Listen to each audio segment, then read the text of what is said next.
नमस्कार दोस्तों, मैं मृत्युंजय आपका स्वागत करता हूं हमारे इस चैनल सटीक परामर्श में। और कुछ ऐतिहासिक चीज़ों पे भी हम लोग आजकल वीडियोस बनाते हैं जो कोलकाता का है, या कुछ स्पेशल जगह जैसे दार्जिलिंग वगैरह के बारे में, और कुछ स्पेशल आइकॉनिक जगह जहां पे आपका दिन बीता है, आपका टाइम बीता है। तो उसी में आज बात करें ट्राम के बारे में।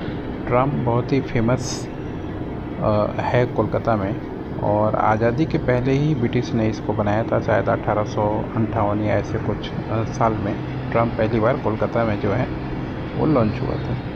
उसके बाद से काफ़ी टाइम तक चला। कांग्रेस की सरकार आई, उसने भी चलाया, सीपीएम था उसने भी चलाया, टीएमसी ने भी चलाया, और अब बीजेपी की सरकार है वो भी इसको चलाने की कोशिश कर रही है। मगर जिन जिन सरकारों ने भी चलाया, ये एक ऐतिहासिक चीज़ है और हम लोगों ने बहुत बार सफ़र किया है। खासकर जब बीबीडी बाग था, अभी मेट्रो बन गया वहाँ पे। बीबीडी बाग और एस्प्लैनेड, ये तो बहुत बड़ा अड्डा था अपना ट्राम डिपो का।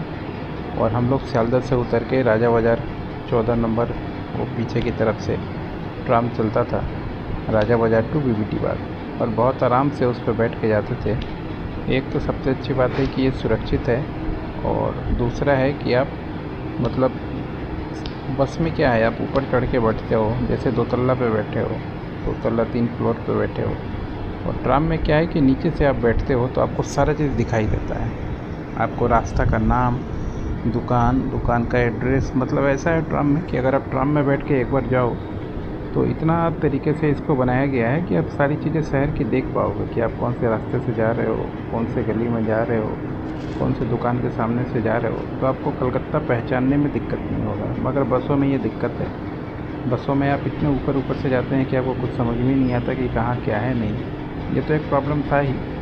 और इसमें क्या था, कंफर्टेबल जर्नी था, टिकट भी बहुत ज़्यादा कुछ नहीं था, 8 रुपये, 10 रुपये, 12 रुपये अभी हुआ है, नहीं तो पहले तो 4 रुपये, 3.5 रुपये का ही टिकट होता था। और इस वर्ल्ड बैंक भी इसको शायद हेरिटेज में है बोल के पैसा आता है।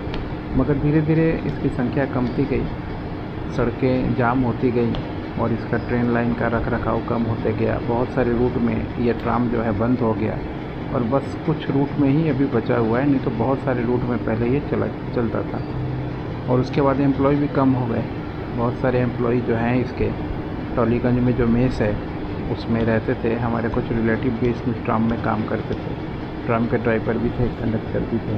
तो जानते हैं हम लोग ट्राम का लगभग सारा कुछ, और बहुत ही अच्छा व्यवस्था थी उस समय। मेन नुकसान जो हुआ है वो आंदोलनकारी या यूनियन बोलिए, यूनियन वालों ने इतना बड़ा धंधा किया है। खासकर सीपीआईएम का जो यूनियन था उसने इसका जीना हराम कर दिया। किसी भी चीज़ को यूनियन वाले अपने फ़ायदे के लिए ज़्यादा यूज़ करते हैं, पब्लिक के फ़ायदे के लिए कम।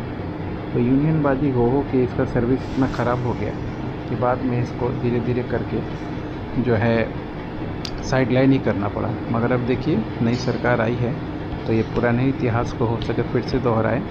और यही ट्राम का जो, मान लीजिए जो सोच रहे हैं इलेक्ट्रिक बस चलाने का या इलेक्ट्रिक ट्रांसपोर्टेशन सिस्टम चलाने का, उनके लिए तो सबसे अच्छा है कि ये जो पुराना हमारा ट्राम है इसी को चलाएं और कंटिन्यू करें।